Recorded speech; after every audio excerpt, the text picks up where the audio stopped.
Aula do dia 1º de setembro, disciplina modelagem de negócios, 19 horas e 1 minuto. Bem, alguns chegaram um pouquinho mais cedo, já comentei com eles, então aqueles que estão chegando agora, a nossa aula de hoje vai ser destinada para que a gente tire algumas dúvidas em relação às perguntas objetivas, aqueles 3 questionários que eu já deixei para vocês lá no ambiente Java, e também as 22 questões abertas que eu deixei para vocês também no ambiente Java. Como de costume, os questionários, cada um deles, questionários objetivos, né, com 5 perguntas fechadas, cada um deles vale 1 ponto, e essa atividade de fixação do conteúdo do terceiro bimestre, ela não pontua. É só para a gente ver como é que está aí o nível de vocês, para a nossa avaliação, que já foi marcada no dia 16. Boa noite, Pedro. Pedro tinha saído e voltou. É isso? Ah, não, era o João Pedro que estava aqui. Beleza. Então, pessoal, por gentileza, não sei se vocês tiveram possibilidade de tempo de dar uma olhadinha nas questões. E quem não conseguiu abrir, entra lá no ambiente Java, por favor, dá uma olhadinha lá. Tem 22 questões. Dê uma olhada, vê aquelas questões que vocês têm alguma dúvida. E, por gentileza, eu estou aqui à disposição de vocês, caso vocês tenham dúvidas com relação a essas perguntas, tanto as perguntas fechadas quanto as perguntas abertas, ok?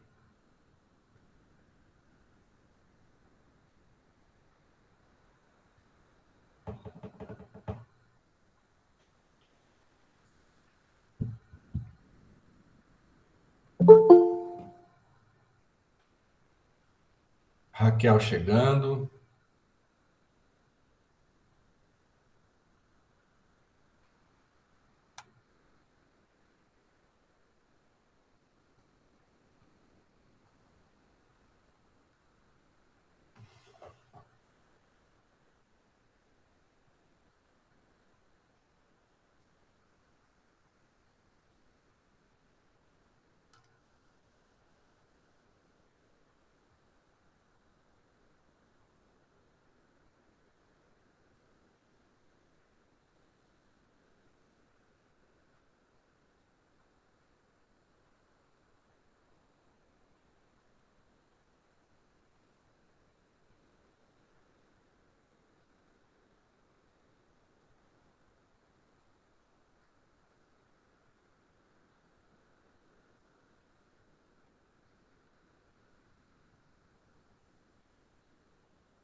Professor, por que está em silêncio? Felipe, eu estou aqui à disposição de vocês, para vocês darem uma olhadinha naquele questionário que eu mandei para vocês no ABA. Você teve a oportunidade já de baixá-lo, 22 questões? Ah, sim, eu vou baixar. Tava fazendo o arroz aqui. Tá Vou certo, dar uma Felipe. olhadinha aqui, professor. Então, baixa o questionário, lá tem 22 questões abertas. E aí, de repente, eu gostaria que você desse uma passada. Talvez nem todas as questões sejam difíceis ou você tenha dúvida, né? Mas pode ser que uma ou outra você tenha dúvida e eu estou aqui à disposição para ajudar vocês nessa tarefa, tá bom? Tá ok.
Eduardo, alguma dúvida?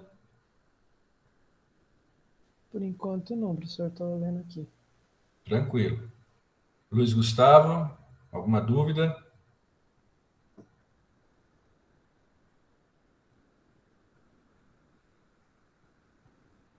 Professor, Rayane?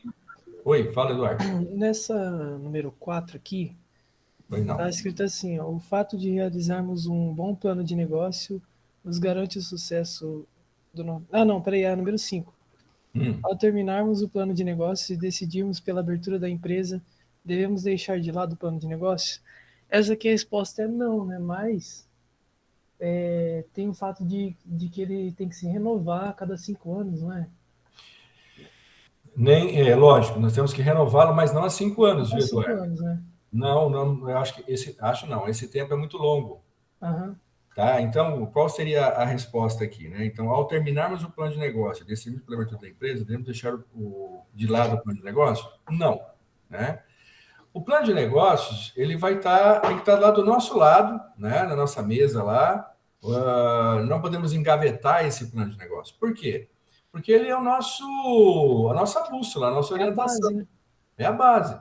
Então, qualquer dúvida que eu tiver com relação a como está o desenvolvimento da minha empresa, eu volto para o meu plano de negócios e verifico o que eu planejei, né? É certo que eu não posso, a qualquer circunstância, qualquer pequena mudança ambiental, eu mudar completamente meu plano de negócios, né? Mas eu tenho que ir fazendo os ajustes necessários no decorrer do desenrolar da minha empresa, né? Então, o plano de negócios, eu coloquei essa pergunta exatamente porque tem alguns empreendedores que acham que eu tenho que fazer o plano de negócio, verificar se é viável ou não, e depois disso eu posso engavetar meu plano de negócio. Não. Ele também é uma ótima ferramenta, principalmente para os primeiros momentos da empresa. Para você checar se aquilo que você planejou está acontecendo. Então, um dos principais tópicos que é bem complicado no plano de negócios, e nós vamos tratar ele com bastante detalhe e atenção no próximo semestre, que está dentro do plano financeiro, é a previsão de vendas, né? Então, veja, Eduardo e demais alunos, né? Eu estou lá com o meu plano de negócios e hoje, pessoal, meu plano de negócios é eletrônico, né? Eu passei para vocês dois links no início do bimestre para vocês, se quiserem baixar o plano e poder fazer o plano, né? Então, a partir do momento que as vendas começaram a acontecer, você pode voltar ao seu plano de negócios e reajustar aquele faturamento, tanto para mais como para menos, né? Então, se você percebe que você não está alcançando aquele faturamento que você tinha almejado, né? E você lança lá o faturamento acontecendo, você percebe que com esse faturamento você pode ter prejuízo, né? Então, rapidamente, você pode tomar uma ação estratégica para conseguir fazer com que as vendas atinjam aqueles patamares que foram planejados, né? Então, é de fundamental importância que a gente, principalmente nos primeiros momentos da nossa empresa, que a gente possa retomar o nosso plano de negócios, né? Fazer muitas vezes uma projeção nova, principalmente da parte financeira, né? Com relação às vendas e por aí vai. Então, a partir do momento que eu tenho meu plano de negócios e hoje, ele sendo eletrônico, é muito mais fácil eu fazer as alterações aí em algumas informações, me ajuda a entender o seguinte, olha, tudo bem, você não está atingindo aquela tua receita prevista, mas ainda está em níveis que você não terá prejuízo, né? Então, fique atento, né?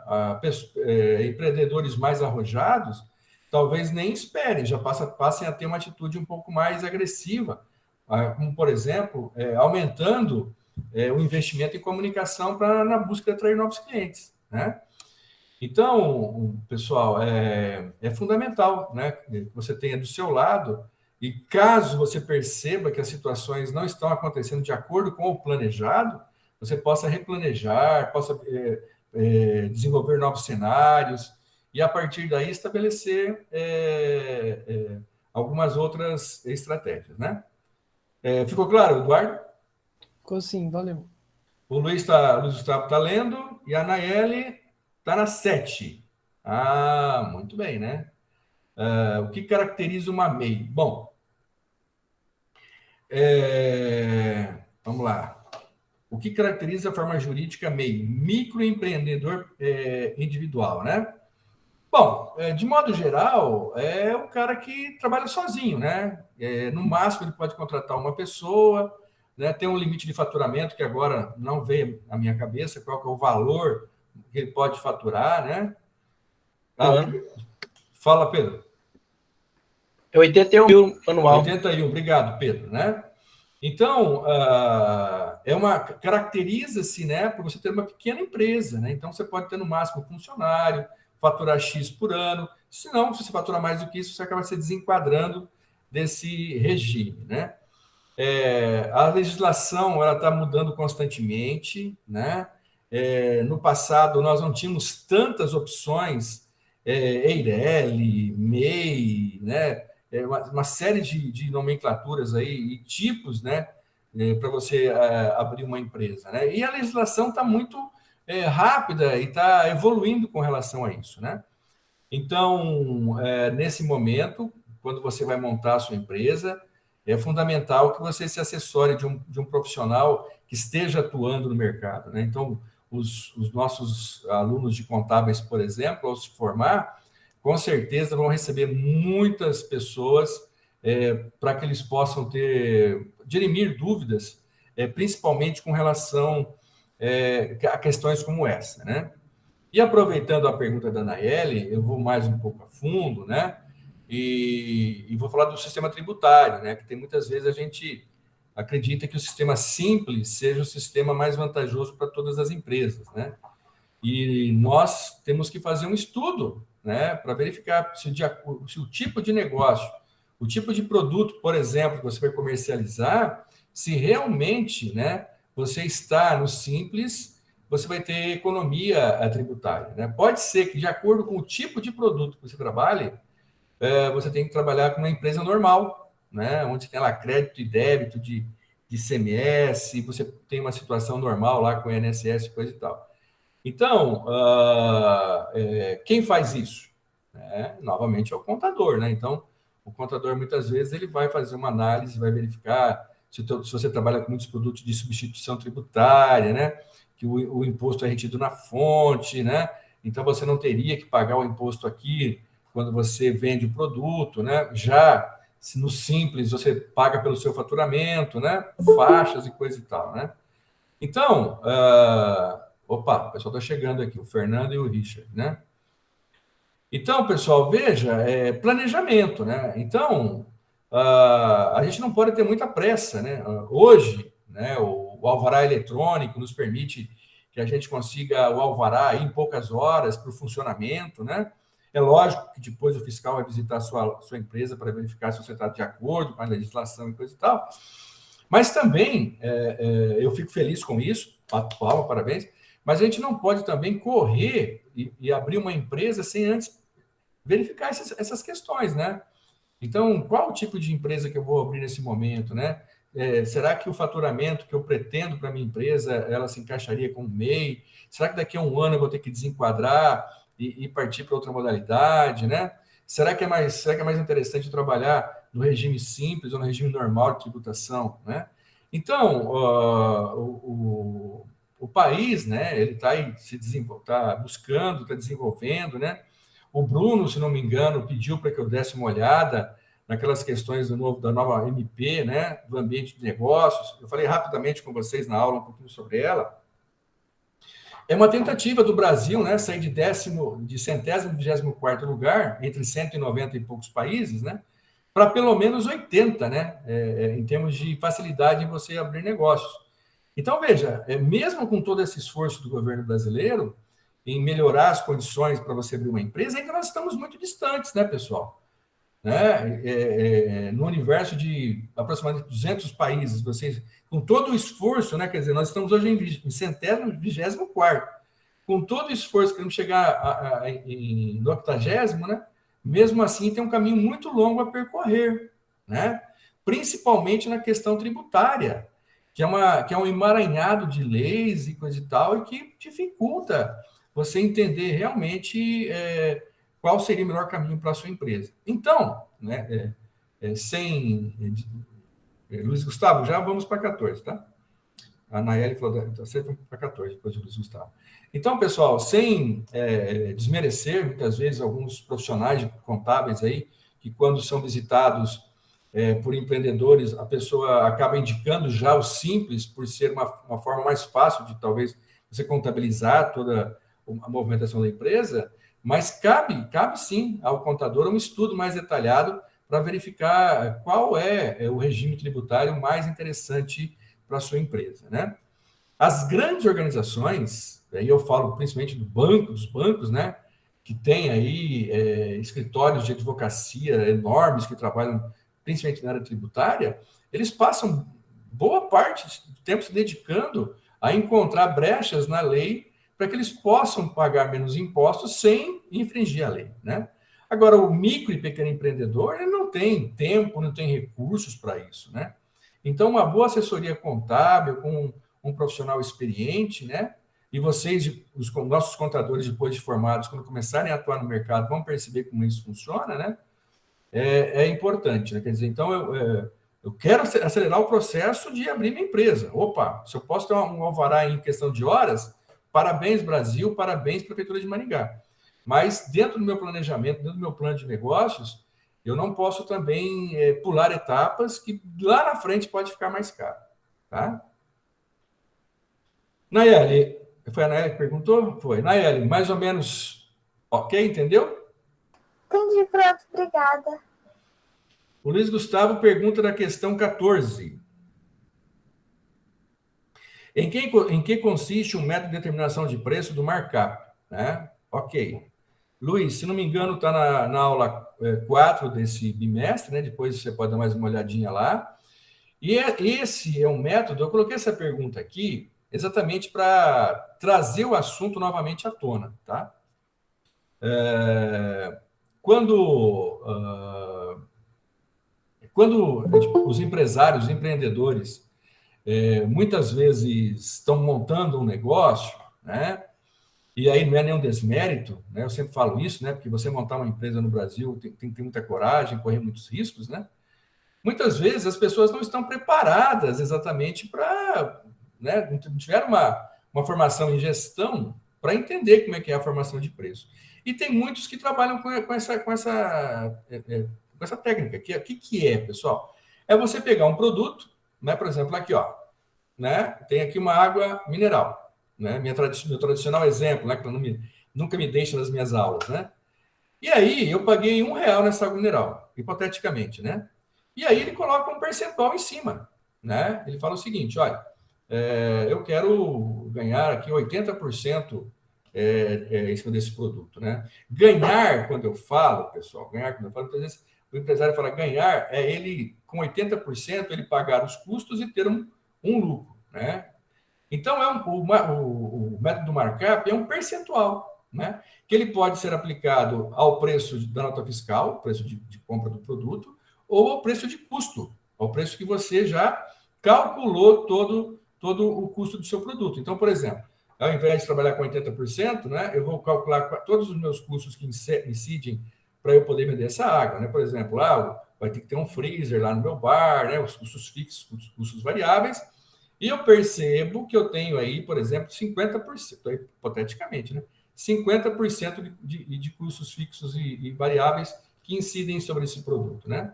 Então, a minha água passa a ter um custo de 1,50, e aí eu estabeleço, eu quero um markup de 20%, 30% sobre o preço de custo, né? Bom, quais os problemas desta estratégia, né? Bom, o primeiro deles é o seguinte, né? Quando eu estabeleço um markup baseado no preço da nota fiscal, tipo 80% sobre o preço de compra de R$1, né?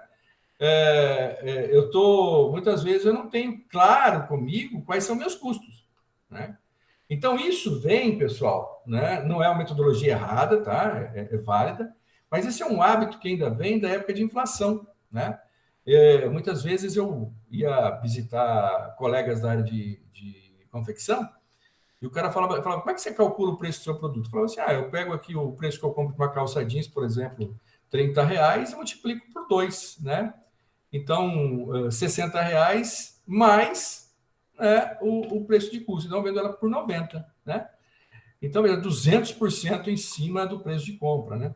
Isso no momento de inflação, que as pessoas... Era uma inflação muito mais alta do que agora, que já está alta, está altíssima, né? 10% ao mês, é altíssimo. E GPM 30% ao ano, desculpa, 10% ao ano no INPC, 9%, né? E 31% no IGPM ao ano, isso é altíssimo. Mas nós tínhamos 30% ao mês. E aí, se não vendesse, com a própria inflação, acabava baixando, o preço acabava ficando um preço adequado para se comercializar. Então, pode usar o preço markup? Pode, claro que pode. Desde que você tenha um custo muito bom, você saiba quanto custa o produto, para aí sim aplicar o markup. E outra questão, né? Que o mercado pague por esse markup.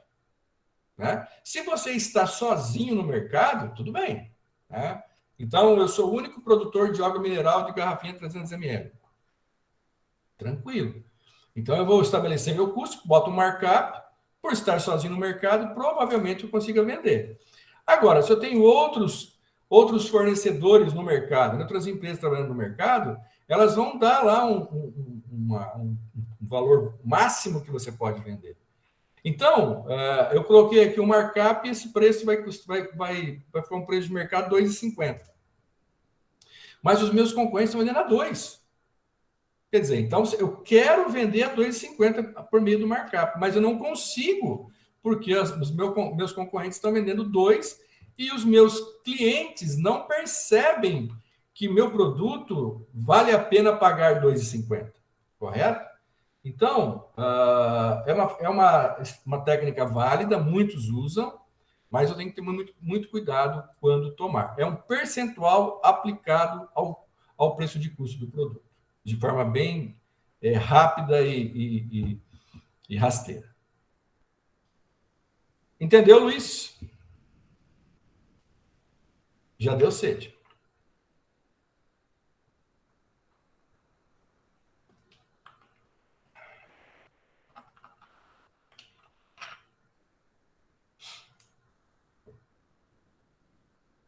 As ordens. Mais alguém? Tem mais alguma pergunta com relação às nossas questões?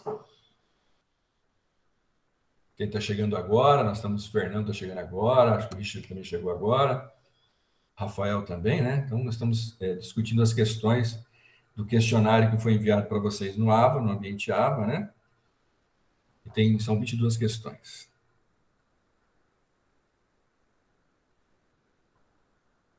Por enquanto ainda não, professor. Vou pegar uma aqui. Dá uma olhada aí, dá uma olhada, fica à vontade. Também tem as questões objetivas, tá, pessoal? Não esqueçam. Caso vocês tenham lá alguma dúvida também, fica à vontade. Apesar de que muitas perguntas objetivas estão aqui também, né? Estão contempladas aqui no questionário aberto. Eu vi lá que nas objetivas agora não está aparecendo se a gente acertou ou não, né, professor? Só no final? Só no final. Beleza.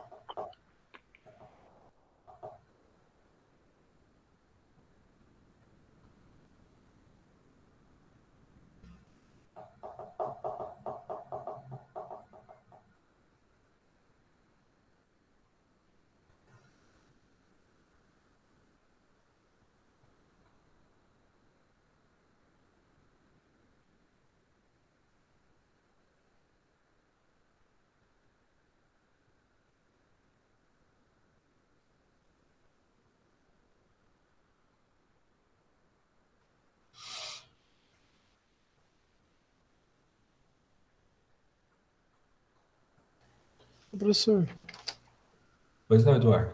tô com dúvida na 22. Legal, chegou já na 22, né? Muito bem. Nas micro e pequenas empresas, devido à baixa contratação de empregados, o organograma inicial pode ser substituído. Tá? Por quê, pessoal? Veja, a gente pede, né, no plano operacional, que você faça o organograma. Então, lá, dono do negócio, né, depois vendedor, entregador, pacoteiro, né? Então você faz lá um organograma. Mas tem empresa que já, nesse exemplo que eu dei para vocês, são muitas vezes 2, 3 pessoas envolvidas no processo, né? Então, fica um organograma até... É o dono do negócio responsável por todo mundo, né? É o cara lá em cima e todo mundo ali pendurado nele, né? Então, para não ficar essa coisa assim tão óbvia, né? A gente, ao invés de fazer o organograma, a gente faz a matriz de responsabilidade, né? Então, a gente coloca lá qual a qualificação necessária que eu quero, por exemplo, para o vendedor, que eu quero, por exemplo, para o entregador, que eu quero para o pacoteiro, né? E aí eu coloco a qualificação a qualificação e a responsabilidade e a responsabilidade, né? O que eu preciso, o que eu gostaria dele nesse processo, tá? Então eu trabalho, ao invés de ficar desenhando um organograma lá, que muitas vezes fica muito simples, eu só coloco lá qual a função que eu quero e descrevo na frente, né? Quais são os requisitos dessa função e quais são o que é desejável nesse profissional que nós estamos contratando. Já é um grande avanço, né? Já é um grande avanço, porque mesmo nos planos de negócio mais elaborados, né?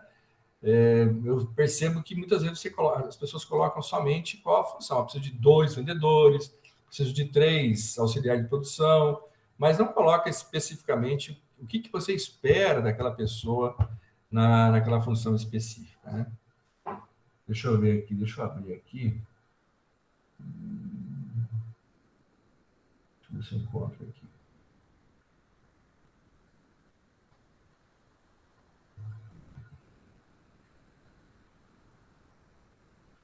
Eu dei aqui como exemplo, deixa eu ver.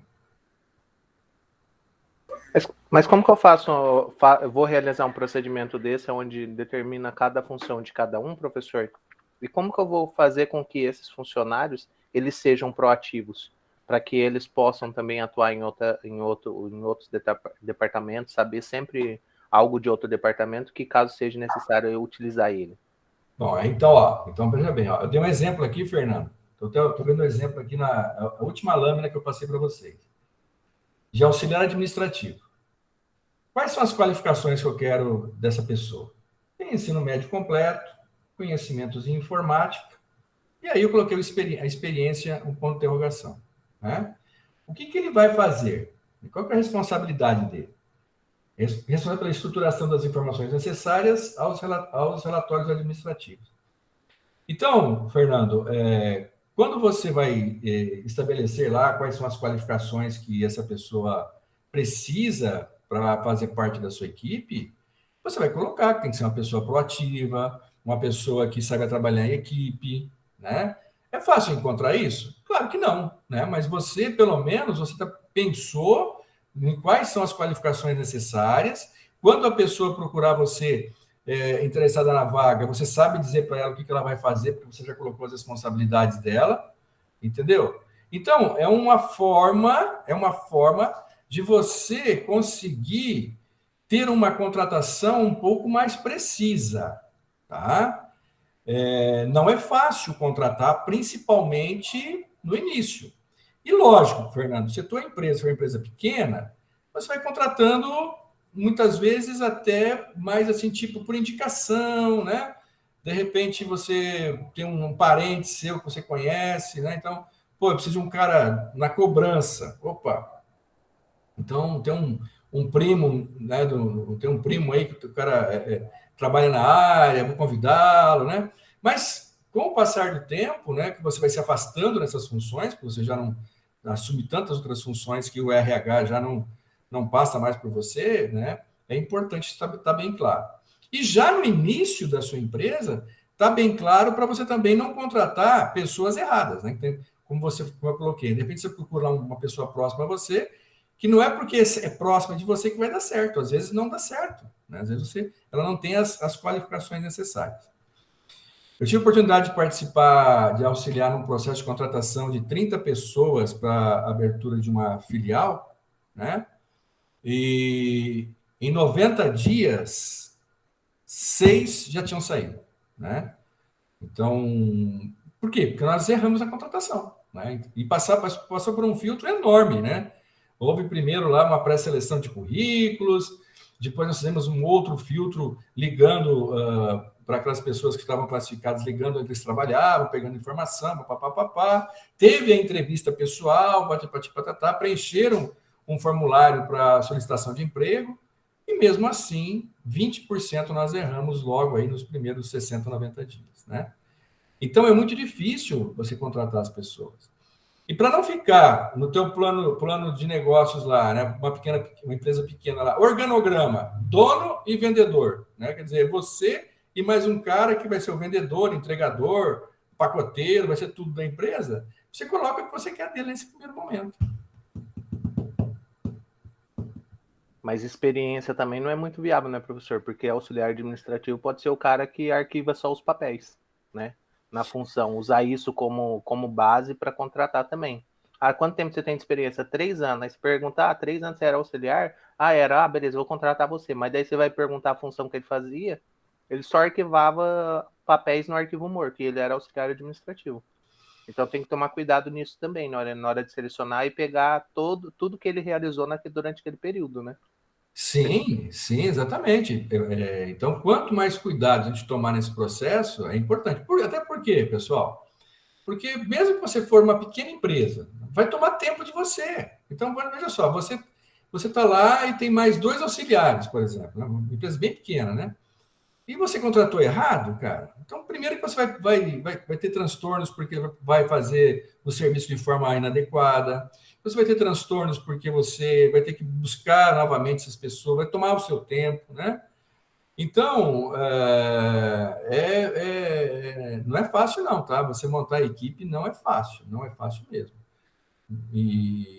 Mas, enfim, são os desafios de você montar um negócio, né? E eu percebo muito claramente que essas empresas começam assim. Então, o camarada chama alguém próximo a ele, que ele conhece, que acha que vai ser legal e tal, e muitos acertam e outros não, né? Então, o cara vai por tentativa e erro, né?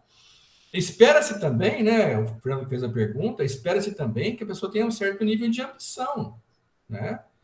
Eu não quero contratar uma pessoa que fique 5 anos como auxiliar administrativo, né? Então, eu espero que essa pessoa cresça na minha empresa. Por quê? Porque quando a empresa cresce, vão surgindo novas funções. Então, eu espero que você que entrou como auxiliar administrativo se torne o chefe do escritório, por exemplo, liderando uma equipe agora de 3 pessoas, por exemplo, né? Nesses 5 anos que a empresa ela se desenvolveu. Então, eu não quero sempre ter que buscar novas pessoas para cargo de chefia, né? Eu quero muitas vezes entender que as pessoas que estão ali no meu grupo, elas têm condições de progredir comigo, crescer comigo. Até porque isso acaba sendo um estímulo para elas, né? Então, eu tenho que saber muito bem quem eu estou contratando, né?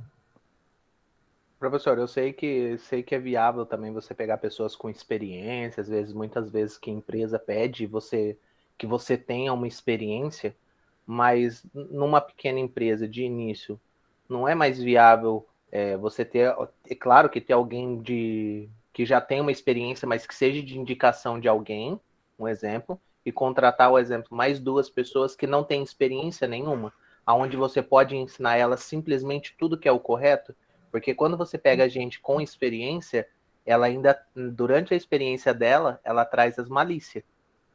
E essas malícias numa pequena empresa pode, às vezes, afetar, né? Porque numa grande empresa, você é malicioso, mas tem um outro cara lá que tá corrigindo a sua cagada, mas não tá te falando, né? Tem alguém por trás. Mas eu falo assim, numa empresa inicial, nova, isso não acaba prejudicando? Ou acaba sendo melhor contratar alguém sem experiência para poder ensinar desde o zero? Olha, então nós temos que avaliar quais são as funções que nós estamos contratando, então, entendeu? Então, por exemplo, eu estou entrando no mercado agora e estou contratando um vendedor, né? É melhor contratar um vendedor que já traga uma experiência, que traga uma carteira de clientes, ou começar do zero, né? Então, muitas vezes, eu acabo aceitando que esse vendedor vai trazer alguns costumes e hábitos, uma cultura, né, de outras empresas que talvez não seja adequada para a minha empresa, mas nesse primeiro momento ele vai me trazer uma carteira de clientes interessantes, né? Num cargo administrativo, eu pergunto para o Fernando, né, que ele está trocando figurinha comigo agora aqui, né? Você vai ter tempo de ensinar, né? Então, por exemplo, a empresa, nesse primeiro momento, talvez você não tenha tempo de ensinar a pessoa. Se você tiver, ótimo. Então, vamos pegar uma pessoa com menos experiência que você forma de forma adequada como você quer, né? E conforme a empresa vai crescendo, esse cenário vai mudando. Então, por exemplo, agora você já tem alguém que é o responsável pelo escritório. Então, trazer alguém para trabalhar no escritório, ele pode ser formado por esse profissional dentro da cultura da empresa. Agora já tem uma equipe de 10 vendedores. Talvez não seja necessário você trazer um vendedor de outra da concorrência, você possa formar dentro da sua empresa, porque você tem tempo, né? Você pode trazer uma pessoa nova, sem muita experiência, que você vai formar dentro daquela cultura que você quer. Então, nesse momento, tudo que você tem que perceber qual é o teu objetivo, né? Então, talvez eu queira trazer clientes rapidamente, um vendedor com experiência melhor. Talvez eu queira ensinar os procedimentos dentro da minha empresa aqui, que são diferentes daquelas praticadas no mercado. Então, as pessoas da área administrativa eu queira formar, né? E por aí vai. Então, eu tenho que perceber se eu tenho tempo e o que eu quero com relação a isso. Todos os dois têm vantagem e desvantagem, né? Todos os dois, né? Aquele que você forma dentro da sua empresa, de repente ele não tem uma experiência em outra empresa, isso pode fazer falta, né? Aquele que você traz de fora, talvez traga esses vícios de fora, né? Então, tudo cabe você colocar na balança dentro do momento que está a tua empresa e você verificar o que é melhor para você. Então, não existe uma fórmula, uma regra, de falar assim, não, temos que contratar pessoas sem experiência. Não, temos que contratar pessoas com experiência. Eu tenho que avaliar, pensar, ver, aqui cabe um cara com experiência, aqui já cabe uma pessoa que eu possa formar. E aí eu vou trabalhando a minha equipe. E conforme a empresa vai crescendo, talvez eu até mude a minha opinião com relação àquela função. Então, às vezes, no caso, é viável pegar alguém com bastante experiência de início e as próximas contratações pegar sem experiência para ser ensinado a elas, né? Mas hoje existem empresas que fazem esse tipo de treinamento e preparo de um candidato, né? Eu pagar para a empresa, eu quero que você treine esse funcionário, que eu quero ele no meu financeiro, fazer conta a receber, conta a pagar e organização. Essa empresa treinar ele de forma correta, para a hora que ele chegar na minha empresa, ele já ter vamos dizer assim, aplicar aquilo que ele aprendeu lá. Isso já existe ou não? Olha, Fernando, eu até pensei um tempo atrás, cara, de montar uma empresa dessa, tá? De montar uma empresa com esse perfil. Né? Porque é viável, né, professor? Porque um exemplo assim, eu, Fernando, abri uma empresa aí, vamos colocar, que vende acessórios femininos. E eu preciso de um cara na minha empresa que mexe com contas a pagar, contas a receber, a mexer com a parte também de controle das contas. E se eu chegar em você, professor, tem a sua empresa, eu chego para você, professor Galileu, quanto que você cobra para me dar um profissional? Você vai fazer toda a seleção. Eu quero um profissional que atua nessa área, eu vou pagar o salário para ele X, e quanto que você vai me cobrar para me arrumar esse funcionário e me preparar ele? Eu te cobro 3 mil. Eu prefiro pagar 3 mil para você e você já me dá ele pronto do que eu pegar um cruzão e eu ter que sentar lá do lado dele e ensinar. Que muitas vezes não vai aprender. Eu percebi, alguns anos atrás, uma grande deficiência disso, entendeu? Então, os cursos universitários, eles formam você mais para pensar, né? Ser mais estratégico, né? E muitas vezes o operacional, botar a mão na massa, que muitas vezes você entra lá na empresa e tem que botar a mão na massa, fica um pouco para trás. Tanto que eu já comentei em aulas anteriores com vocês, ou foi com a turma do primeiro ano, não sei, que nós fizemos uma pesquisa aqui com 12 grandes empresários maringaenses e perguntamos, né? Era específico para administração, né? O que você espera, qual você acha que é a grande deficiência dos formandos em administração aqui na cidade de Maringá? Né? E a maioria falou que era a falta de um Excel avançado. O que é o Excel avançado? É operacional, é você criar planilhas para fazer a gestão do dia a dia, né? Então, eu já tinha pensado em algo parecido. Talvez não, Fernando, tão customizado como você pretende, né? Mas a ideia era o seguinte, vou formar um auxiliar administrativo. Você vai, para ser auxiliar administrativo, você tem que ter essas e essas competências. E eu vou formar esse cara durante 6 meses, sei lá, né? Eu já por ter pensado nisso, eu já encontrei uma empresa que ela oferecia cursos genéricos, né? Não customizados como você quer. mas ele oferecia cursos para formar auxiliar administrativo, auxiliar disso, auxiliar daquilo, né? Que, num primeiro momento, pode ser uma porta de entrada para você dentro de uma empresa, né?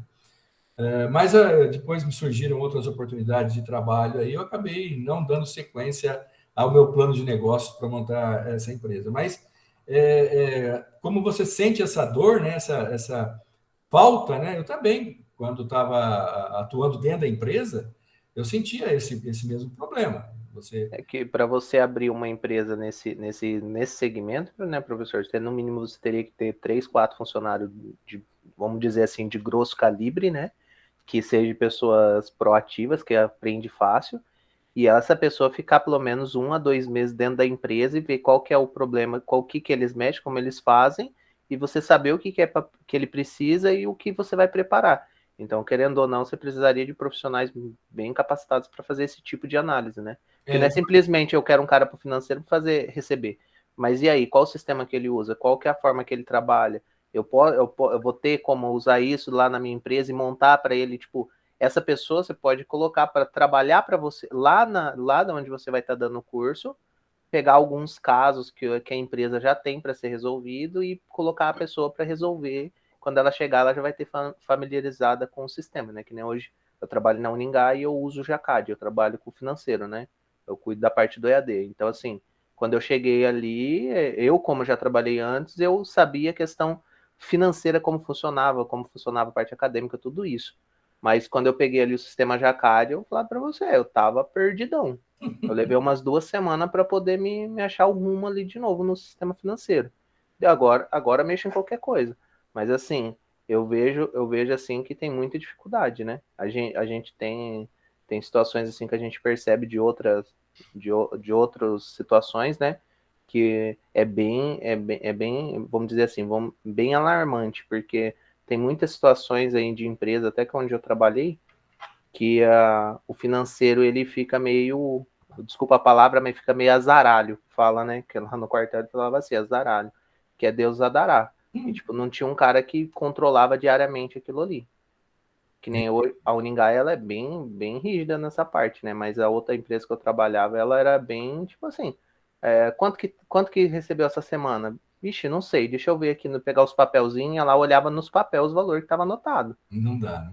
Não tem controle, né? Então, a única questão que eu coloco aí seria essa customização, né? Quanto custaria e se as empresas realmente estão dispostas a pagar por essa customização, né? Então, o que eu pensei, e talvez fique aí uma ideia para vocês pensarem sobre isso, já tem, né? Já tem empresas que fazem isso, é um curso básico de auxiliar de escritório, um curso básico de auxiliar de marketing, um curso básico de auxiliar de RH, né? Porque muitas vezes você vai para o RH também, o cara entra e não conhece os termos mais básicos do RH. Eu tenho muitos alunos também que se formaram em administração, depois foram para a área de marketing, que muitas vezes também algumas coisas básicas do marketing ele não tinha essa afinidade, né? Então seria essa preparação. Não é fácil não, tá? Não é fácil não. E as pessoas acabam fazendo como você, viu, Fernando? Né? Eu acho que tem vários colegas que estão ouvindo o nosso bate-papo aqui e também estão se sentindo nessa mesma situação. Que você tem que ser esperto, cara. Você vai e rapidamente você tenta se adaptar àquela nova realidade e aí toca o barco para frente, né? Então, cada vez mais você vai pegando experiência. Agora você já tem experiência no Jacad, daqui a pouco surge outro sistema, você também pega experiência e daqui a pouco você tem uma cesta aí de programas que você pode trabalhar tranquilamente, né? Mas a formação desse pessoal não é fácil, não, né? Então, voltando ao plano de negócios, né? Você pode, para melhorar essa questão, você tem que colocar o que você quer. Então, qual que é a qualificação que eu quero dessa pessoa e também qual é a responsabilidade que ela vai ter com relação ao cargo, né? Eu vejo também na internet o pessoal criticando muito, né, que alguns cargos as pessoas colocam muita qualificação, né? Então, para auxiliar de escritório, eu quero Excel avançado, eu quero um monte de coisa, né? Quer dizer, peraí, né? Então, o cargo mais simples também não dá para você exigir tanto da pessoa, né? mas o mínimo necessário a pessoa tem que trazer com ela para poder fazer adequadamente a função, né? Agora me lembrei, o cara colocou lá inglês fluente para auxiliar de escritório, né? Quer dizer, vem cá, mas inglês fluente, né? Você vai ter que conversar com pessoas em outras línguas, quais línguas, né? E será que a remuneração do cargo está adequada a isso, né? Então, são questões que muitas vezes entram em choque com a realidade e o que a empresa quer, né?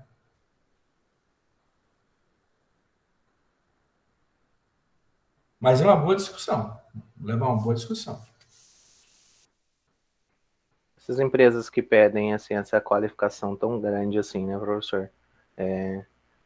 A maioria do problema um grande problema que eu vejo é que várias outras situações eu vi algumas especificações de vagas, né? Tem umas que pedem, que realmente pedem ali, às vezes falar o inglês, às vezes falar o espanhol, falar pelo menos o básico em questão disso aí e tudo. Só que aí você vai ver o salário, é o mesmo salário que o cara lá da vendinha, lá perto de casa, lá tá precisando contratar um cara e ele paga para mim. E aí, tipo, como que vai cobrar, tipo, que nem um médico? Você acha que o médico vai estudar 6 anos, vai fazer especialização, vai fazer tudo para trabalhar por R$ 2.000? Ele não vai trabalhar. Então, assim, não adianta, tipo, querer pedir para um funcionário ter tantas qualificações e a hora que você for ver o salário e as vantagens, não tem vantagem nenhuma. Então, E não tem nem plano de crescimento dentro da empresa, né? tem que ser coerente, né? Então, eu tenho que exigir aquilo que eu também posso oferecer, né? Tem que ser coerente. Tem que ser coerente. Tem que ser coerente. É que hoje ainda está um pouco mais. As empresas estão percebendo isso já, né? Porque, vamos dizer assim, né? A galera que está se formando agora são uma galera mais esperta, né? Ele chega lá para fazer uma entrevista, o cara fala um salário e fala, não, esse tá louco, né? Tipo, você quer um cara que tá num patamar, tipo, estuda pra caramba, faz tudo certo e quer pagar um salário muito abaixo do esperado, e eles não pegam, né? E existe outra questão também, já que nós tocamos nesse assunto, aí peço que os outros alunos também entrem na discussão, né?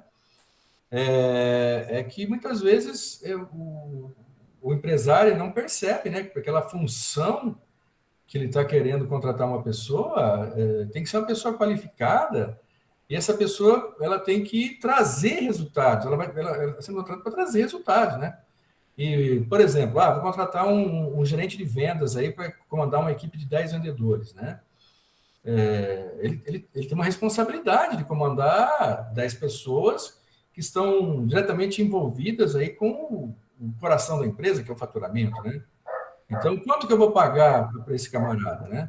Então, às vezes, o empreendedor fala assim, tem muita gente no mercado aí, vou pagar um salário baixo, né? Só que, de repente, você não pega uma pessoa que poderia trazer aquele resultado que você realmente precisa. Então, tem que entender, né? Tem que tentar harmonizar aí, né? O que eu vou dar em contrapartida e o que eu espero receber dessa pessoa, né? Porque não adianta você pagar 1.700 pro vendedor e oferecer pro cara 2.200. Eu prefiro ficar como vendedor, porque eu vou ganhar comissão, vou ganhar mais que o gerente.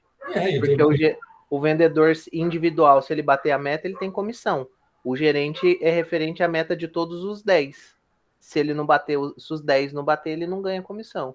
Então aí tem que ser 2 pesos e 2 medidas, né? Claro, então essas questões. E eu acompanho alguns colegas aí que muitas vezes acabam se desligando da empresa, né? E aí acabam indo para outras empresas, coisa e tal. E essa é a grande dificuldade, realmente. De repente, você já atingiu um patamar, um nível numa empresa, né? Porque você já galgou todos os degraus lá, né? Quando você se desliga, né? Que é um processo até normal, né? A gente nunca pode esperar hoje que vai ficar tempo só em uma empresa, né? E aí, então, na hora de você se recolocar, você sente a dificuldade, né? Que, de repente, você, puxa, eu consegui já estar um nível tão bom, onde de reconhecimento e também de entrega, né? E essa palavra é importante, o que você está entregando para a empresa.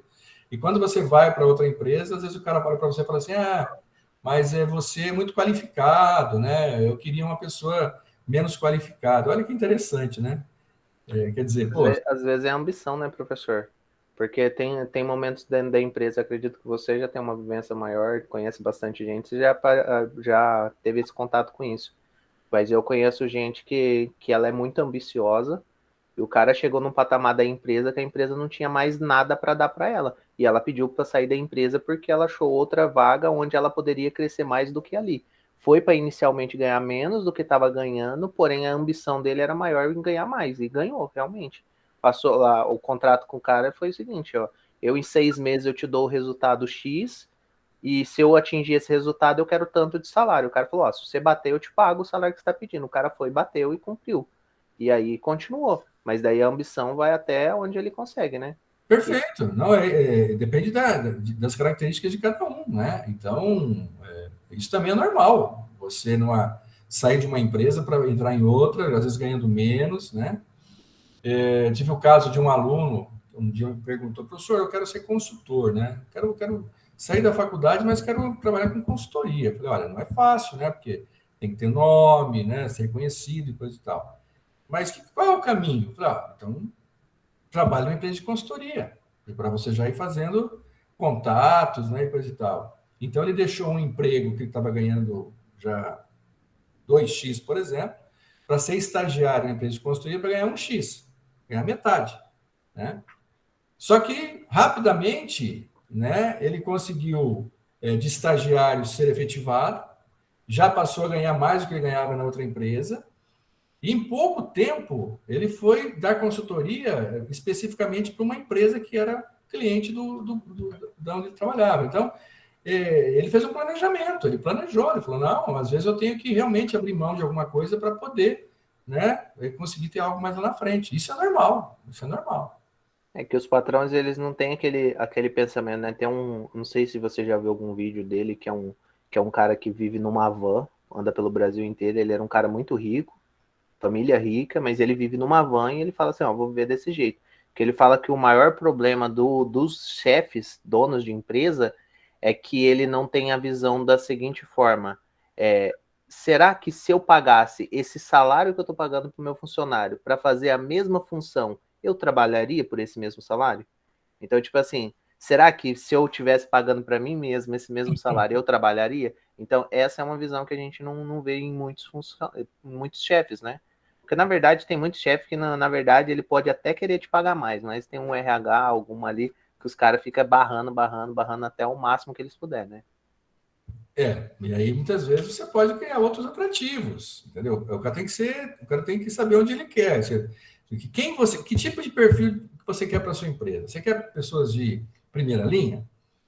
Tá, só que eu não quero comprometer muito a faixa salarial, porque isso se reflete nos outros cargos e patati patatá, papapá. Ok, dá benefício, dá plano de saúde, dá plano odontológico, né? Cria outros benefícios. Eu já vi muitos colegas saírem de uma empresa, irem para outra para ganhar a mesma coisa um pouco menos, porque ela tinha plano de saúde. E o cara entende que o plano de saúde para ele e para a família é uma coisa importante. E imagina, né? Você nessa pandemia aqui, de repente, não ter um leito público para você ser tratado, você tem que ir para o particular, quanto você não gastaria, né?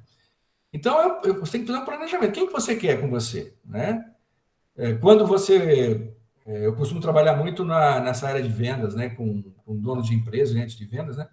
E quando eu ouço do gerente de vendas ou do dono da empresa falar que vendedor é tudo igual, aí realmente você fica... Pô, né? Então, é difícil, né? Você conseguir conversar com ele sobre esse aspecto, né? Porque ele coloca todo mundo no mesmo patamar, e não é assim, né? Você tem profissionais, como vocês mesmos disseram aí, mais motivados, né?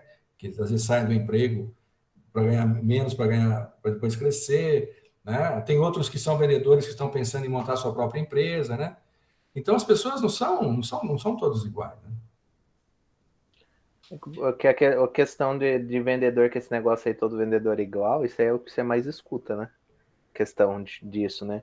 Mas tem que verificar a questão assim, todo vendedor é igual? Beleza, aí você cata o levantamento dos últimos 6 meses de todos esses vendedores. Aí você vê lá que vamos dizer assim, o Júlio, ele vende 50 mil no mês. O Eduardo vende 60 mil. O Pedro vende 100 mil. Aí o Pedro, ele ganha a mesma coisa que todos os outros. Por que o Pedro, que vende praticamente o dobro do que menos vende, e vende 40% a mais do segundo, por que o Pedro tem que ganhar aquele valor? Por que não chama, coloca então assim dentro de uma empresa classificações de vendedores?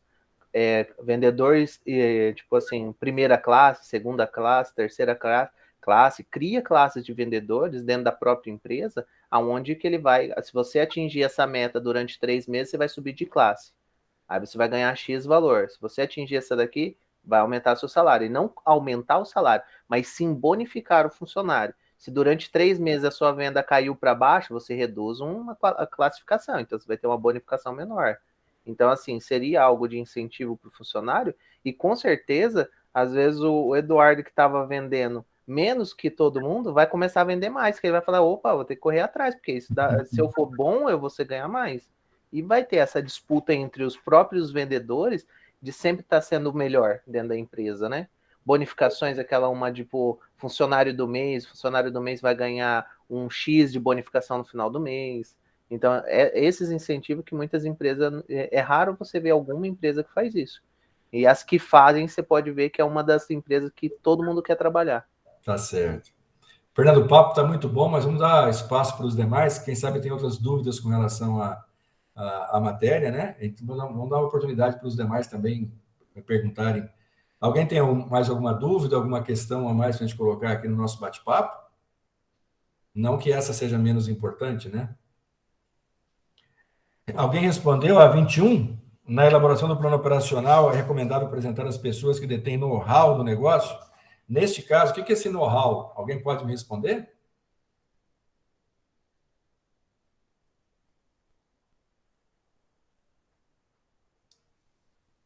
Uai. Ninguém perguntou essa pergunta aí, quer dizer que todo mundo sabia, agora o pessoal está quieto. E aí, pessoal, me ajudem aí. O que significa esse know-how aí? O que significa? O que vocês acham? Know-how é Experiência, né?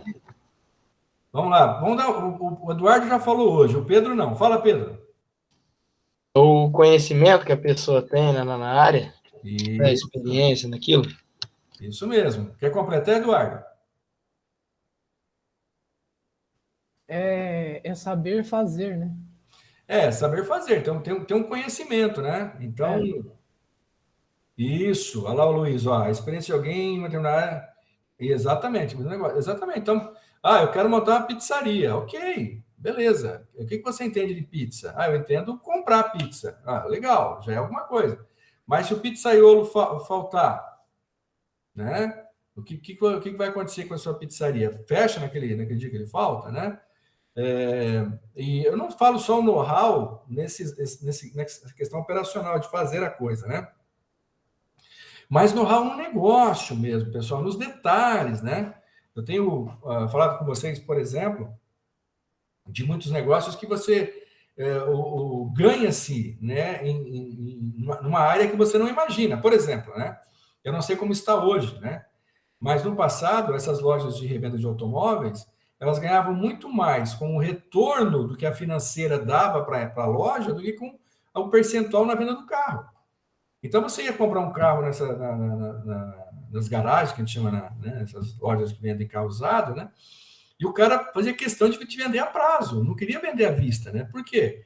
Porque além do valor que ele ganhava no carro, o percentual que estava dentro de você, a financeira devolvia para a empresa uma parte dos juros que ela ganhava de você, né? Que era o chamado famoso retorno, né? Então, know-how esses detalhes. Eu venho falando também, por exemplo, eu trabalhei 15 anos com material de construção, né?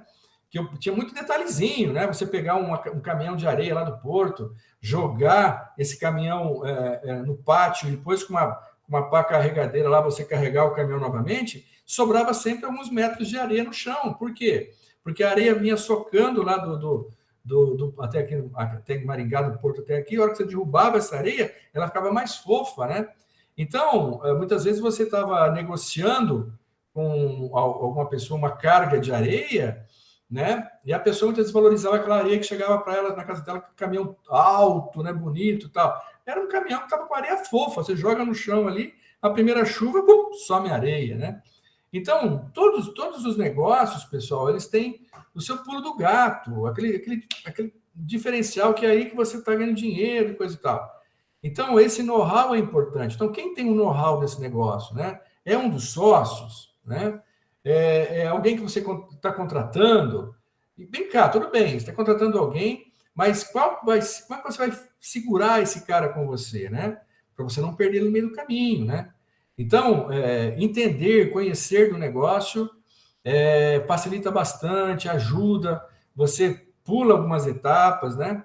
Por isso que é tão comum, né? É tão comum você perceber que alguns gerentes de lojas saem da loja e montam a sua própria loja, né?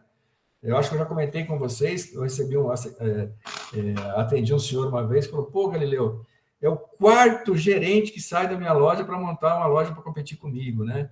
Eu falei, bom, então o teu ramo é bom, né? Porque os caras veem que o negócio ali dá dinheiro e querem montar um negócio também, né? Então, esse é o know-how, né? Você vivenciar, conhecer. Professor, se eu não tiver know-how, eu não consigo montar um negócio? Consegue. Né? Às vezes você compra uma franquia, e aí o franqueador te dá esse know-how para você e coisa e tal, né? Mas é importante que você tenha esse know-how. Então, muita gente demora muito tempo para pegar esse know-how e a empresa não consegue se sustentar, né? Durante essa fase de aprendizado, né? Então, quem é que detém o conhecimento desse negócio? Quem é que sabe o pulo do gato desse negócio? Né? Você já passou por isso, já trabalhou, já foi vendedor, trabalhou na área administrativa, enfim, né?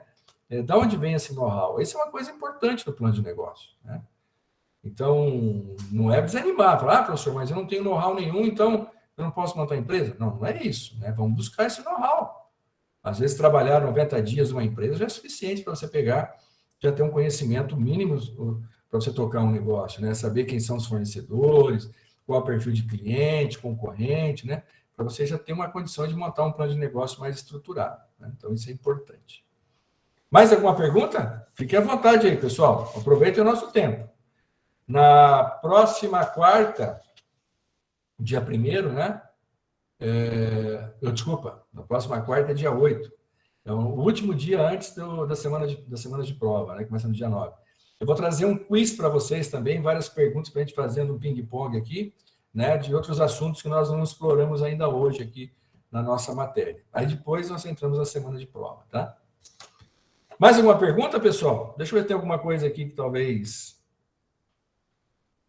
possa despertar um bate-papo com vocês aí, né?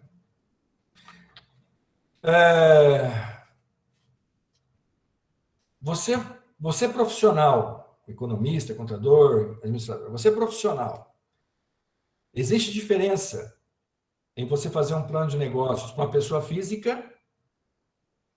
Existe diferença em você fazer um plano de negócios para uma pessoa jurídica já há vários anos no mercado, que possui lojas, filiais e coisa e tal? Existe diferença, pessoal, em atender um e atender outro? Eu acredito que sim, professor. Em que sentido? Porque o inicial, um CNPJ, como ele já tem um conhecimento nesta área, você tem que saber o segmento, aonde que está a dificuldade dele, saber se ele vai atuar no que ele já atua atualmente, ou se ele está explorando um novo local, um novo ponto, né? Uma nova empresa, algo assim. E o CPF a gente tem que avaliar que esse é uma pessoa que está iniciando agora. Então tem que fazer um estudo mais detalhado, explicar todas as situações, como ele já não tem vivência nessa área, explicar e mostrar para ele todas as dificuldades que ele vai passar, o que ele pode enfrentar durante esse período, né? Então acredito que essa seria, né? Porque muitas vezes, como o cara já está muito no mercado, a situação do CNPJ, ele já tem um conhecimento mais abrangente em relação de como funciona essa área, né? Perfeito, perfeito. Essa é uma questão que tem que ser abordada. Mais algum aspecto, alguém lembrou?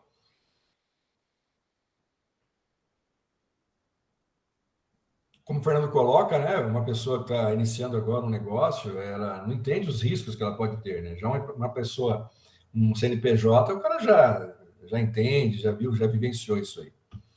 Mais algum detalhezinho, pessoal, que a gente possa acrescentar a essa resposta do Fernando?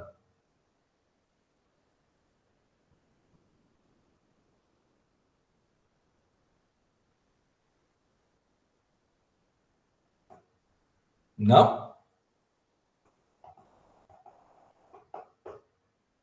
pessoal está tímido hoje, hein? Então, pessoal, complementando o que o Fernando falou, a questão do problema da gestão do negócio, né? Então, muito cuidado ao fazer um plano de negócio com uma pessoa física e ela não ter capacidade de gestão, né? A gente pode, como o Fernando falou, explicar todos os riscos de um negócio, as horas que o cara vai ter que passar trabalhando, muitas horas de trabalho, né? Muito estresse, muita dedicação, né? No entanto, às vezes a pessoa não diz, ela pensa que tem, né? Olha lá, Luiz, eu não pensei em nada muito diferente, ok. No entanto, quando ela começa a operar o negócio, ela não tem capacidade de gestão, ela não sabe fazer a gestão do negócio, né? E aí que é o problema. Então, muitas vezes é necessário ter até uma competência complementar. Eu sócio, né? Pô, eu trabalhei lá no Japão como sushi man durante 5 anos, nos melhores restaurantes do Japão. Eu quero montar um restaurante aqui em Maringá. Ótimo, você vai ser um sushi man nota 10 aqui. As pessoas vão visitar muito seu restaurante. E a gestão do restaurante? Não entendo nada disso. Por que não ou contratar alguém ou chamar alguém como sócio, né? Já quando você entrega um plano de negócio para um CNPJ, para uma corporação, caso o plano se apresente como positivo, que vale a pena abrir o negócio, com certeza, dentro da estrutura da empresa, ele já conhece as pessoas chaves que podem fazer a gestão do negócio. Eu fui professor de um funcionário de uma rede de supermercados, em que ele era um gerente de abrir loja, né? Toda vez que a rede ia abrir uma nova loja, era ele que ficava lá pelo menos 1 ano para abrir a loja. Ele tinha expertise para abrir loja, né?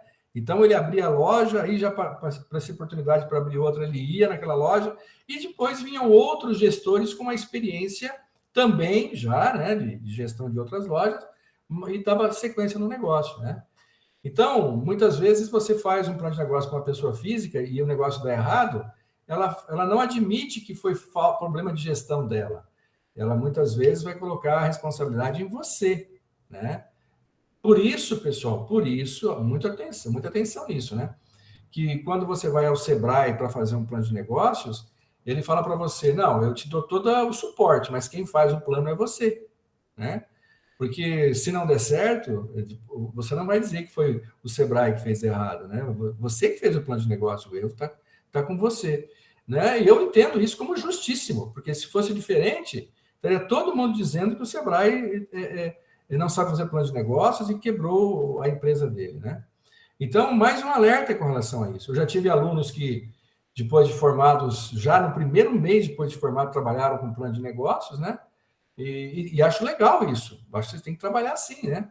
Só que tem que estar muito claro isso, a capacidade de gestão dessa pessoa que vai desenvolver, vai aplicar o plano de negócios. Então, eu complemento a pergunta, né, pessoal? Ter sócios no negócio é ruim? Depende, né, professor? Do que o sócio tem a agregar, se é um sócio que só vai entrar com dinheiro, se é um sócio que já tem conhecimento, né? Então, depende muito da sociedade que você vai fazer, né? Exatamente, nós chamamos de competências complementares, né? Ou até mesmo recursos, né? Que no caso o Fernando falou, vai entrar com dinheiro. O cara pode chegar para você e falar o seguinte, Fernando, eu não tenho tempo para trabalhar nessa tua empresa, mas eu tenho aqui um valor para investir, eu acredito na sua empresa, está aqui, você está precisando de 100 mil reais? Está aqui os 100 mil reais, mas eu não conte comigo para trabalhar. E aí você está montando um negócio e, de repente, você precisa de competências para dentro da sua empresa, né?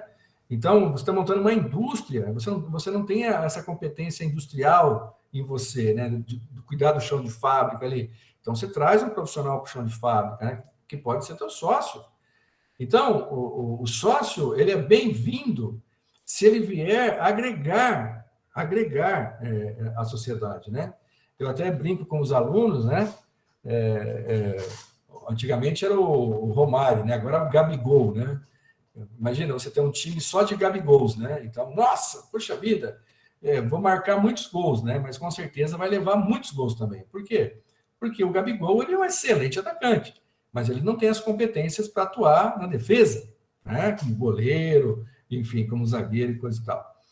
Então, muitas vezes também você percebe que algumas sociedades são formadas com competências sobrepostas, né? Então, vários sócios têm a mesma competência, né? E não é assim, né, pessoal? O ideal é que seja um time, né? Então, eu sou muito bom em compras, ok. Eu sou muito bom em finanças, ótimo. Eu sou muito bom em marketing. Eu tenho um know-how no negócio aqui que eu trabalhei 30 anos nisso aqui, eu entendo tudo sobre isso aqui e tal. Então, quer dizer, você monta uma sociedade, monta um time, você tem desde o goleiro até o atacante, né? Professor, em questão de sociedade hoje, eu escutei uma pessoa falando, mas eu não sei se tem alguma pesquisa ou algo assim que fale, mas ele fala assim que uma outra pessoa falou para ele que já trabalha como sociedade e tudo, e fala que para a sociedade dar certo, você tem que ser uma sociedade 50%, para que não haja aquela situação tipo de, vamos dizer assim, uma sociedade onde os dois trabalham dentro da empresa desde o início. Ser o 50-50, por quê? Porque um não pode, quando um vê o outro crescendo mais que o outro, se um tem 30 e o outro tem 70, eles acham que ficam desiguais, porque os dois trabalham o mesmo tanto. Isso é comprovado que essas sociedades que é 50-50, elas vão mais para frente do que uma dessa de 30 e 70? Não acredito. Lógico, tem que ver o contexto que foi colocado isso, né? Quando você fala 50-50, pode ser 33-33-33, né? Que você entende que todo mundo tem a mesma participação, né? Ou 25-25-25, né? Não, eu vejo que o grande problema das sociedades está, em primeiro lugar, nas competências. Então, você não formou um time com as competências adequadas, né?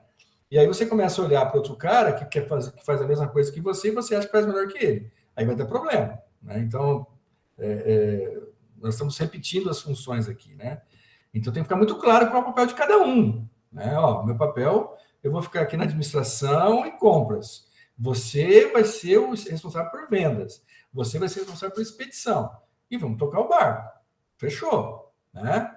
Eu acho que o grande problema que surge nas sociedades, principalmente em micro e pequena empresa, que elas vão crescendo, são os problemas familiares, né? Então, por exemplo, o Fernando é casado e tem 2 filhos.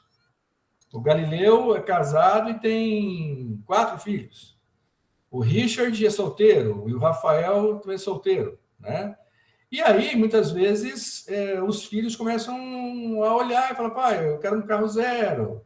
Aí você compra um carro zero para o seu filho, aí o Richard, né, eu sou solteiro, o cara comprou um carro zero para o filho, de onde tirou esse dinheiro?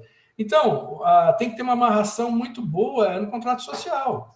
Deixar bem claro quais são os deveres, obrigações, os direitos de cada sócio e tocar o barco. E deixar muito claro quais são as regras de saída. Então, para eu sair da sociedade, como é que deve ser? Porque uma sociedade é que nem casamento, né? Então, para montar a sociedade, é tudo maravilhoso, né? Mas a hora que dá um problema, então tem que estar muito claro como sai. Então, tem que deixar regras claras, né? E aí eu não vejo problema de o cara ter... Eu tenho ex-alunos hoje que tem 2% de uma empresa, 2%. E os caras são leões dentro da empresa. Os caras trabalham 14 horas por dia, né? Porque aqueles 2% trazem para ele um prêmio, né? Um benefício muito maior do que ele não tivesse no quadro societário, né? E eu vejo muitos empresários também inteligentíssimos, né? Que quando eles percebem que dentro da empresa dele tem um cara com essa característica, né? Empreendedora, o cara é inquieto, o cara quer montar um negócio, o que ele faz? Ele fala, eu quero ser teu sócio. Então, abre mais uma empresa e coloca o funcionário lá e dá suporte para ele e coisa e tal. Então, Fernando, eu acho que seria muito simples a gente reduzir ao sucesso de uma empresa essa questão de ser igualitário em termos de ações, né? Eu acho que depende muito mais de uma formação bem heterogênea nas competências um contrato social que deixe bem claro quais são... Ah, tá. Beleza. A Caroline caiu a linha dela, está me explicando aqui. Amarrar muito bem como o cara sai e as pessoas que estiverem dentro da empresa serem bem recompensadas, viu, Fernando? Porque eu posso ter 50-50, mas se eu não vejo que o meu trabalho está sendo válido, ou seja, eu não tenho recompensas por montar aquela empresa, eu vou acabar saindo também e vou deixar a sociedade, né? Então, eu entendo por aí, né? Então, tem muita sociedade. Pode falar. Uma questão de uma empresa hoje, acaba sendo viável, eu tenho uma empresa, eu e você tem uma empresa, professor, a gente abriu uma empresa, a gente está crescendo no mercado, a gente hoje fatura bastante aí, questão, só que nós temos um funcionário que é muito bom. Então, vamos lá colocar assim que a gente tem a Rayane, que a Rayane é uma profissional excelente, ela atua na área dela ali, ela é uma profissional que a gente não pode perder. Mas eu sei que a Rayane, ela tá num pensamento de abrir uma empresa. Eu descobri que ela quer abrir a empresa dela. Nós dois reunir, pegar e dar uma porcentagem, tipo 5% meu, 5% seu, para a Rayane e fazer uma proposta para ela, não colocando que ela vai abrir a empresa dela. Rayane, olha, é o seguinte, a gente gosta do seu desempenho aqui, você é uma funcionária excelente, a gente quer fazer uma proposta para você, colocar você num cargo de chefia, e além do cargo de chefia, a gente ainda vai te dar 10% da empresa para você, em questão do tempo que você está conosco, até para te incentivar mais. Isso nós incentivaria a Rayane a trabalhar mais do que ela já trabalha, mais motivada do que ela está hoje, atualmente, e aquela vontade dela abrir a empresa dela por conta própria, que a gente sabe que a gente iria perder cliente, porque com essa ida dela, hoje a gente sabe que clientes muito vai pela pessoa que está ali dentro, se ela sair, muitas vezes ela leva aquela clientela embora, né? Isso acaba sendo viável para uma empresa realizar numa situação? Olha, isso vai do perfil de quem está nessa empresa. Talvez o seu perfil, o meu perfil, seria viável. Tem empresário que é extremamente centralizador, né? Agora, eu vejo hoje que isso está mudando, até porque com a formação, ampliando a formação universitária, né? Muito mais pessoas estão tendo acesso ao conhecimento, ao ensino universitário, as pessoas já saem da universidade um pouco diferente. Então, eu não vejo problema nenhum em, por exemplo, sei lá, né? Não precisa nem ser 5%, depende do que eu combino com a Rayane aí, talvez nós vamos dar lá para ela 3%, 4%, mas com isso ela vai ter bônus no final do ano, vai ter divisão de lucros proporcional ao que às cotas que ela tem, coisa e tal, ela vai permanecer na nossa empresa.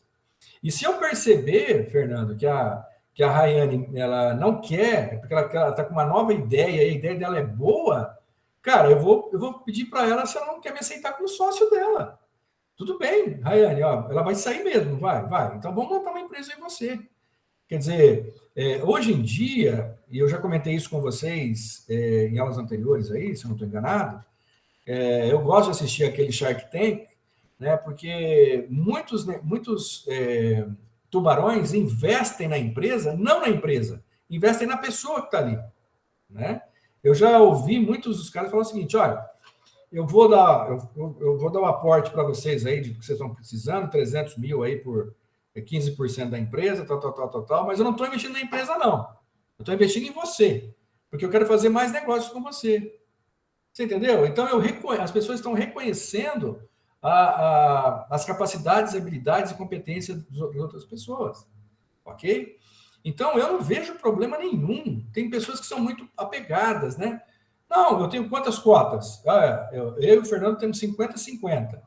Ok, eu vou ceder 2% para mim, o Fernando cede 2%, 4%, fazer uma proposta boa para a Rayane, ou ela fica, ou se não, nós dois, eu e o Fernando, vamos ser sócios da Rayane. Cara, isso aí é super normal, é super aceitável, e para a Rayane seria muito bom. Ó, Rayane, você está em foco na nossa discussão aqui. Porque... Tô vendo, senhor, tô pensando nas propostas aí. Porque se a Rayane está querendo montar um negócio, né? Ela teve uma nova ideia, e eu e o Fernando, né, por exemplo, vamos ser sócios dela, nós vamos dar o nosso suporte para ela também. Então, De repente, ela é muito boa, como o Fernando falou, em vendas e tal, e eu e o Fernando vamos dar suporte no administrativo para ela. Então, eu não vejo problema nenhum. Eu acho que são empresários inteligentes que fazem isso, né?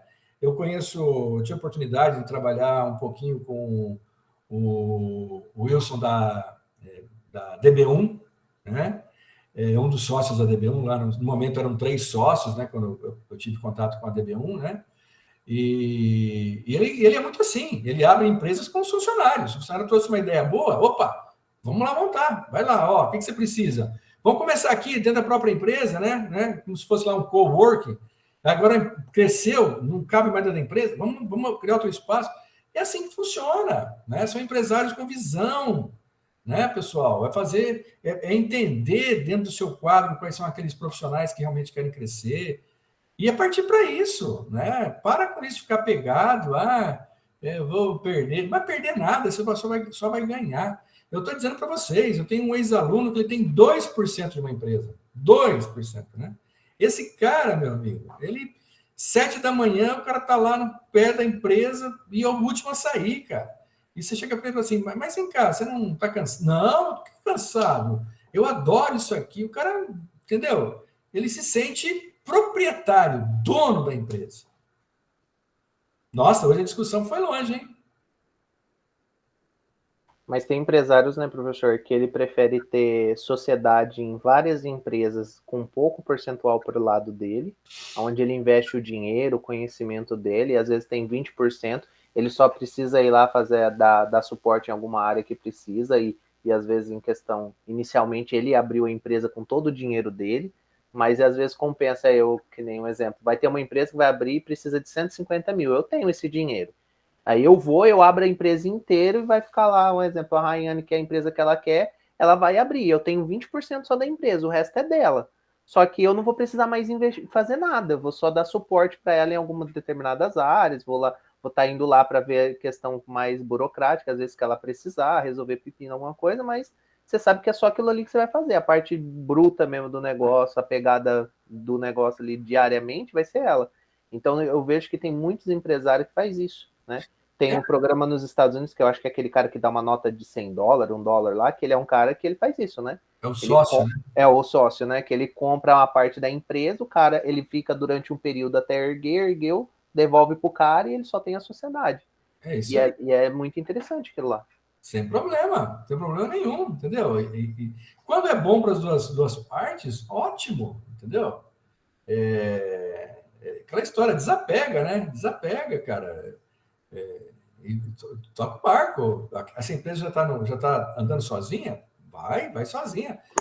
Aqui em Maringá, você conhece alguém que faz esse tipo de situação, professor? Você tem conhecimento, assim, ou já venciou em em outro lugar, tipo, não sendo em Maringá, que o cara faz esse tipo de situação, ele vira sócio só para investir o dinheiro, gosta da ideia, investe, trabalha ali meio que, vamos dizer assim, meio de longe, não tem tanto contato, mas tem a sociedade lá garantida lá. Olha, algo parecido acontece não só em Maringá, tá? Em toda a região, né?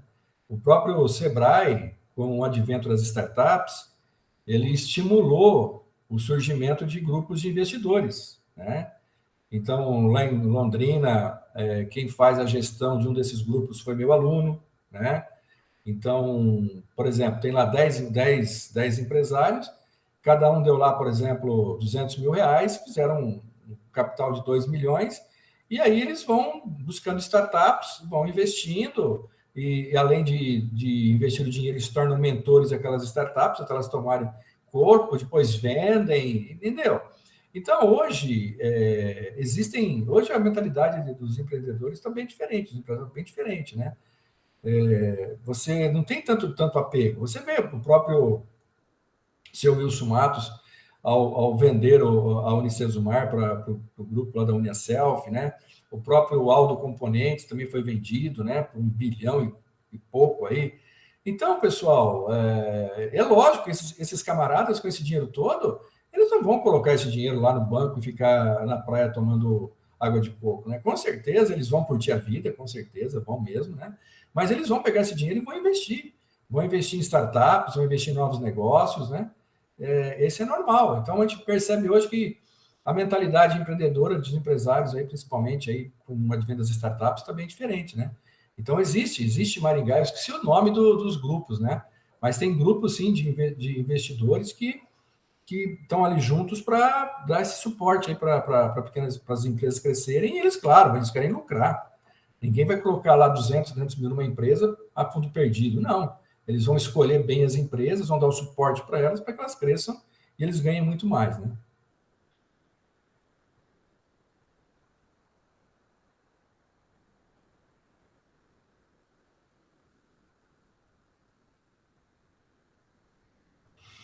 Senhoras e senhores, mais alguma pergunta? Passamos por todas? Vocês estão muito afiados, pessoal. Acho que todo mundo vai tirar 10 nessa prova, hein? Vou ter que fazer uma prova muito difícil para vocês tirarem pelo menos uns 9. O que vocês acham? Acho que para a gente tirar uns 9, professor, você vai ter que tirar as justificativas, deixar só a dissertativa para nós, para ficar bom. Infelizmente, não posso, porque isso não está no meu alcance. Bom, então, pessoal, vamos dar um break por aqui. Agora são 8 horas e 28 minutos. E na próxima quarta-feira, eu vou trazer para vocês, para a gente fazer aqui um ping-pong, né, com outras questões que não foram abordadas nessas questões, nem nas questões fechadas, nem nas questões abertas, que vai ser a nossa última aula antes da nossa semana de prova. Combinado? Beleza, professor. Obrigado pela aula. Pessoal, eu que agradeço. Esse bate-papo é sempre muito enriquecedor, tá? A gente trocar experiências aí com vocês. A gente quer que vocês cresçam, né? A pergunta do Luiz, né? Vai ter aula? Vai ser mais ou menos parecido como hoje, Luiz. Eu não vou trazer novo conteúdo, tá? O conteúdo do plano financeiro eu vou deixar para iniciar junto com o quarto bimestre. Eu vou trazer mais algumas questões para a gente discutir em sala de aula, fechou? Não, vai ter sim, vou estar presente aqui. Valeu, pessoal, boa noite para vocês, então até a próxima quarta-feira, tá bom? Um abração.